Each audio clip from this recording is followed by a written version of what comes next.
Hello everybody, welcome to Come Get Movie Show. Today we shall be doing a top 5, but this time it's a little different. It's top We're 5. going to be talking about TV shows, not DC or Marvel comic book shows. That means you won't see any Daredevil, there's not going to be any Arrow, Or Flash. or Flash, Or Supergirl. Or Gotham. Legends of Tomorrow. or Gotham, or Legends of Tomorrow, or any other shitty show on DC.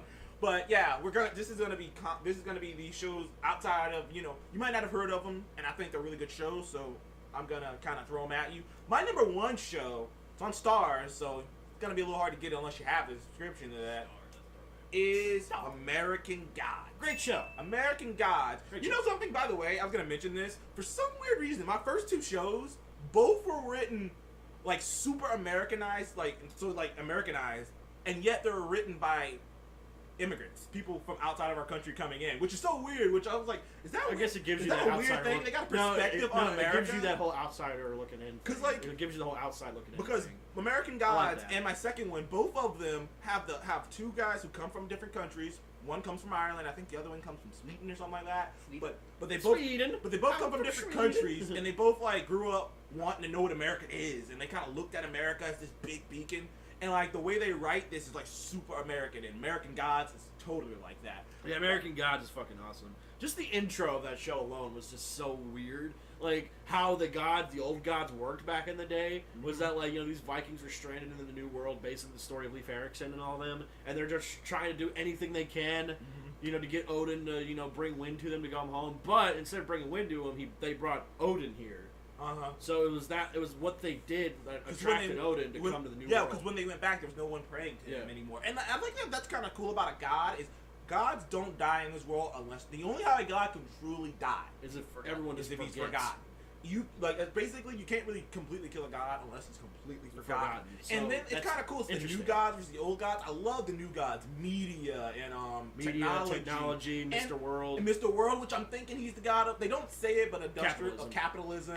When you watch the show, it's blatantly obvious to me anyway. Because the way he talks, he carries himself like a businessman. He carries himself like a businessman. He walks like a businessman. The way he talks like one. He's got a capitalism. He's just, and that in and of itself makes him, the chief. It's so funny because this show holds a spotlight up to America, really, in a weird way of like, America's not all, Hollywood, rainbows, and Texas, man. Like, it's covered in blood. America was found in blood. And a lot of people like to forget about that, but that's how it is. It just is like, that's what also helped build America, media, technology, capitalism.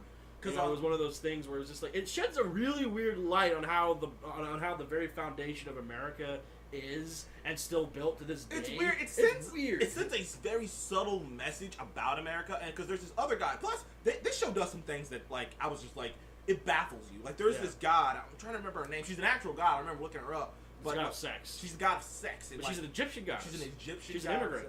She's an immigrant as well. But like, no one's worshiping her anymore. So she has to fuck people. She has to do things that she wouldn't usually do. Like, and I love they show scenes where like she was like, people came all around fucking. Egypt to fucking, work, like, sacrifice themselves there. She's like, I didn't have to blood orgies. Pretty much. And now she has to trick people with a dating app. Yeah. And I mean, when she fucks people, they get absorbed into her, Oh, they call it the vagina void. Yeah. It is. What else can you say? But you get to see inside of it, or like inside the world. Dude, like, anyway. It's like a freaking galaxy. It's like a galaxy. They're just floating in there with like eternal pleasure. They're just floating there. If you don't want to see Dong, it's like the real thing. If you do not want to see swinging Dong, don't watch this show. You'll see. They do not hold back, dude. And a lot of people praise it for that. They don't hold back. They will show they'll show vagina. They will show whatever. And like the world is so interesting with how death works and how different people. Because you remember that one episode. There's one episode where this one woman who grew up with these stories about the Egyptian gods. Mm-hmm. And when she died, she took those stories to her grave, and guess what? The Egyptian god Osiris himself came to judge her. And he took her heart out. He took her heart in the death world. Yeah. And they weighed it, and she was found to be a good person, so she could choose which afterlife she wanted to go to.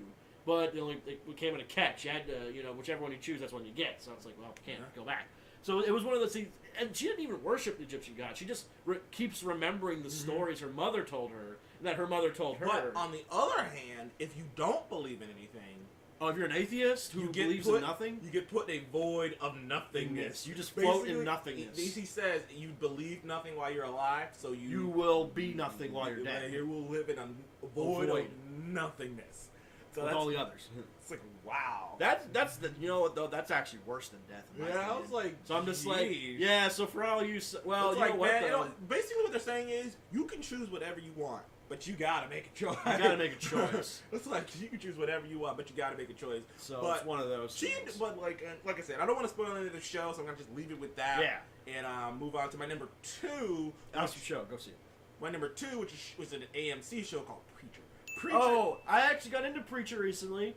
I didn't dig too deep into it because I was really busy this weekend, but it's really fucked up. It's fucked weird, up. it's funny, you laugh when you feel like you shouldn't laugh. Yeah, it does. It's dark when you don't think it should be dark. I literally said to myself, like, I feel like a sociopath to laugh at that. Show, oh god. The reason Preacher and American Gods are my number 1 and 2, they are total originals. Like, even when you watch the show, you're like, I have never seen anything like this before. No, I've never seen anything like this. You see it, and you're just like, this is like mind-blowing. By the way, Preacher was directed by Seth Rogen, by the way. Seth Rogen directed Preacher. And if you watch the show, you won't think that. I guarantee you watch the whole show and you'd be like, who directed? Seth Rogen. What? You wouldn't think it. Talking about Sausage Party, Seth Rogen, he wrote this? Yeah, man. You're talking we didn't write it. The interview? Yeah, the interview. Seth Or Rogen, Knocked Up. I remember that movie, Seth Rogen. Knocked Up. I remember that one. I love all my favorite characters are Cassidy and Tulip because they are just Cassidy's a vampire. And it's weird how vampires work in this world. Yeah, they don't have to eat. They don't have to drink blood to survive. They just have to drink blood to heal. The sun still hurts them. They're not superhuman, but they don't age at all. It's like this. They created a new kind of. So they're not super, but they don't age. They don't age. They can live forever. The sun still hurts them. I want the superhuman. But they only have to drink blood when they absolutely have to. Like if they're bleeding or they lost a leg. Because Cassidy falls out of. First thing you see him, he falls out of an airplane. His guts are all on the floor, and he sees a cow, and you just see the cow sink down, and you just see the cow screaming in agony. And then he gets up, and he's all healed, and nothing's wrong with him. So it's like, so vampires are different in this world. But anyways, there's that one dude with the weird shotgun weird gap in his mouth. I can't remember that guy. Yeah. They end up explaining how he got that later on in the show. He looks weird though, but the way they did it in the show, the way it looked was like, wow, it's believable. Yeah, they did a pretty good job at that. But the main character is Jesse Custer. Now he's a good old American. He's a Texas preacher. Well, sorta. Jesse's such a bad. He lived a life of crime, and he's trying to kind of make up for it by being a preacher. Because his dad died, and he wanted to live up to his dad. He wanted to live up to his. Yeah, he wanted to live up to his dad. But unfortunately, there's this thing. Apparently, an angel and a demon had sex in the middle of the battlefield and created this thing called Genesis, which is like this ridiculously intense, scary thing, and it flew down. First of all, I wonder how that sex was. And it flew down to Earth looking for a host, and it flew into a God-fearing, a straight to God, God-fearing. Oh, one of those towns. And then it blew him up. Exploded him. Then it flew to one of those devil worshipping guys, blew him up. Flew to Tom Cruise, blew him up. Yeah, which was so random. That was funny. Tom Cruise blows up in the middle of Times Square. And then it flew into Jesse, and it stayed.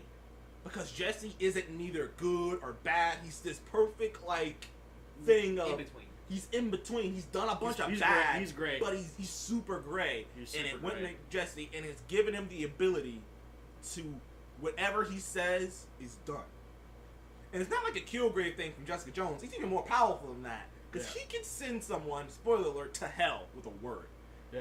If he tells you to do something, he's fucking OP, but it's awesome. It's such an OP power that it gets scary when. But Genesis itself is one of those weird things because it's not it doesn't and always it sounds obey like him. a baby too.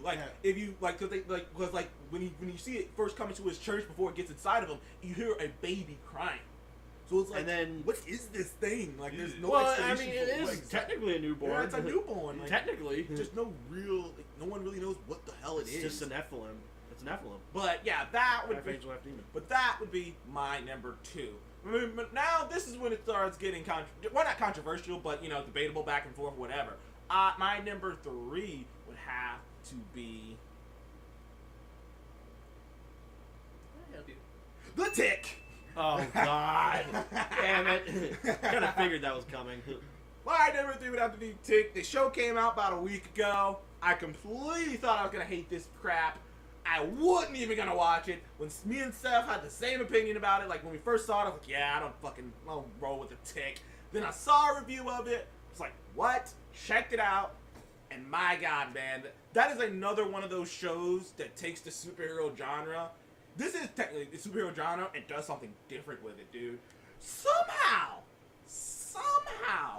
those characters are more realistic than some characters in, like, great shows. And, like, the way they behave. Like, because you see a superhero show and, like, people behave, you're just like, dude, they wouldn't behave like that. This show, they behave like that. Like, when some shit happens, it's like, what the fuck? Like, shit happens and they're just freaking out. It's not like, you know, superheroes going to a freaking splatter house and goes, whatever. These people act like real people. Plus, they make so much fun of the superhero genre. They have a character in this called Overkill who is totally a ripoff and totally a spoof of Deathstroke. Right down to the voice, right down to the scar on his eye, right down to him being like all serious and like they're making fun of him for it. It's like, dude, lighten up, man. Like, the show is hilarious. I actually might check this out now. I'm telling you now. I actually might check this out. The show is hilarious, I'm dude. still on the fritz Tick about it. himself, he has to be one of the funniest characters. Like, just the way he talks. That suit, though. You know what that suit reminds me of? It reminds me of old TV Flash. Yeah. Doesn't it remind you of that old suit? It does. It just does. The joke. Everything this show does is so, like, purposeful. Like, there's nothing this show does that isn't purposeful. Like, if you're laughing at something, it's because they want you to. Like, and, like, I gotta admit, like, I haven't this in a while. I've not seen, other than Preacher, other than the other two, this might be one of the most original, like, I was like, wow, this show, once you see it, there is no other comic book show on television like it. So, Tick is my number 3. My number 4, which is something I'm going back and forth on, but I think that it deserves a little bit of spotlight on it, would have to be Legion. Oh, Legion. Because Legion Legion is a mindfuck of a show. That is an acid trip. That's really what that show is. That's another, like, all these shows that I just named are all shows that aren't like any other show. Once you watch it, you're like, I don't like. Well, isn't Legion technically Marvel property though? It's Fox property. Well, it's X-Men, it's Marvel. It's X-Men / Robot. They kind of mentioned Xavier, by the way, but anyways, Legion. Now, if you're a comic book fan like me, you know that Legion is Charles Xavier's son, illegitimate son or whatever. Illegitimate. He never knew about him. He never knew about him, but his powers are even stronger than Charles. In fact, Legion has reality warping capabilities. To make matters, like 20,000. To make matters worse, he has mental disabilities. He's psycho. He's psycho. But the show kind of dumbs it down a little bit. The show kind of like brings it a little. Kind of brings it down to where he only has like 2 personalities, and where it's not really a personality thing. He's just kind of got like. What's the word I'm looking for? He's like schizophrenic, and he's got a whole voice in his head. He has voices in his head. He's got all these different things. He doesn't psychosis. So yeah, he's psychosis. Though I kind of feel bad for him because, as it turns out, he wasn't crazy. He was hearing voices because he's a mutant who can read minds, but everyone around him kept calling him crazy, so he became crazy. Like, people tell you something your entire life enough, and no one else is around to disconfirm what they're saying. You're gonna believe it. You gotta believe it. And, like, a little bit, I kind of almost didn't like it almost in the beginning because I was like, no, I kind of like the fact that he is crazy and he's got all these powers. But I was like, okay, I'll take a step back. But the show captures how it is insane, dude. He doesn't look as crazy as he does in the comics. In the comics, he looks really stupid. But, like, dude, this show does things like there are scenes where you don't even know what's happening. Like, you're just like, it's literally an acid trip. Name just happened. You know how you know this show did a great job of screwing with your head? You never know if what's happening is actually happening until near the end of the movie. You never know for sure. Well, yeah, bad. You guys like all like a movie. You never know what's happening until near the end because the entire time you're never convinced that you're not inside of an illusion that he's setting up.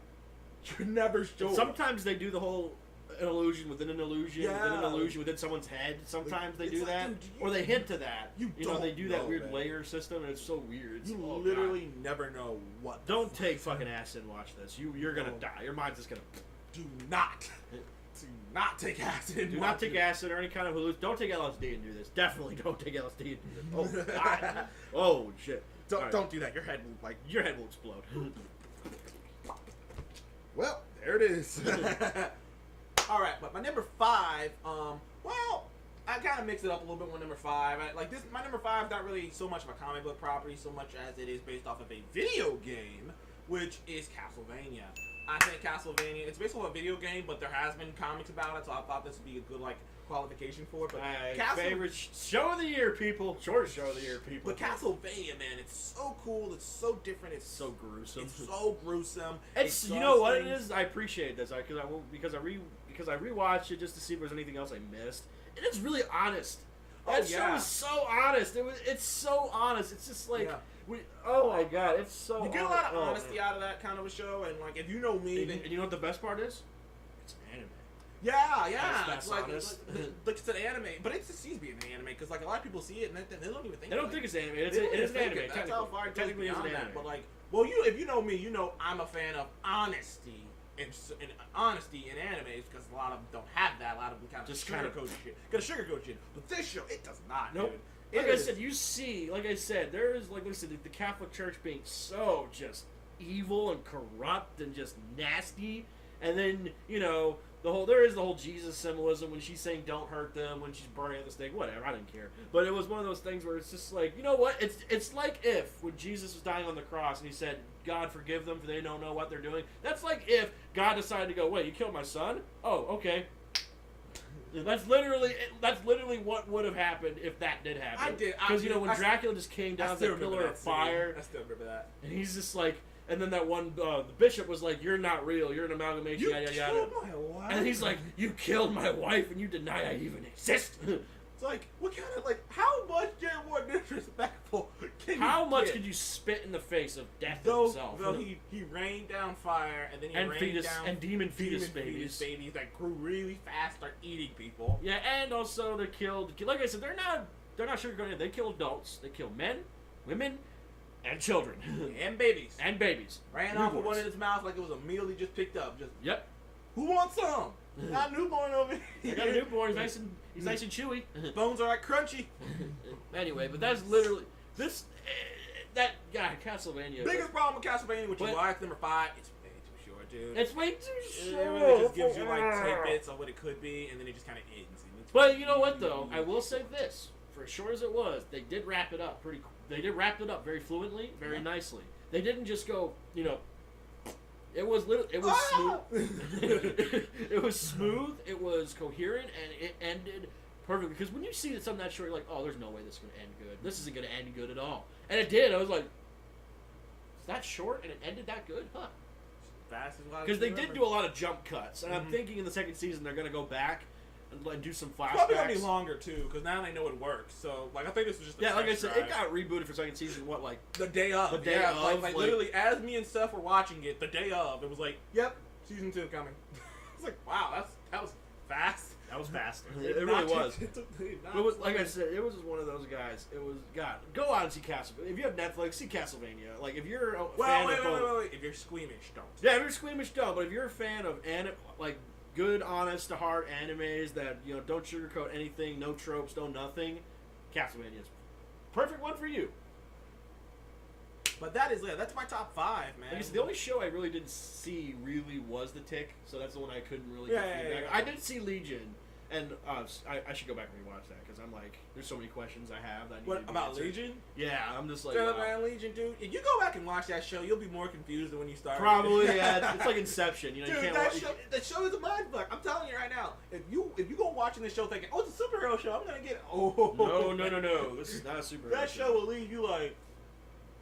It's literally like an illusion within an illusion within an illusion within someone else's illusion within their nightmares. It's so scary how powerful he is. And you know what? I love the character powerful. who plays him because he played in Beauty and the Beast. He plays the prince. Yeah, the prince. Plays the prince, and the way that he just made it seem like he literally had no control over it. Like it just happened. He's like, "Oh shit! Oh no!" Like he's the way that he carried himself in the show was awesome. That's something I think that if I was in his shoes, get that look on his face too, and he'd just be like, "I'm not sure if I'm cool with this right now." Yeah, it's crazy, guys. Because in the comics, Legion eventually his Professor Xavier and a couple other and Tony Stark, a couple other guys designed this thing that goes on his chest, and he can stay in his state of mind. So I don't think they're gonna do that in there. They do mention Xavier near the end though. He's like, my father. Why does my father sound like a British guy? Weird. I don't know. Like they kind of hint, nudge, nudge. I wonder if they get James McAvoy or Patrick Stewart to show up on the show. I'm gonna piss. Yeah. But, oh my god, you got them to show up. That's cool. What? Son. Shut up. All right. Logan. Shut up. All right, guys. So thank you for joining us on. Come get movie show. And please remember, like, comment, and subscribe. If you want to see more of us in the future, and we shall see you On on the next one. Goodbye.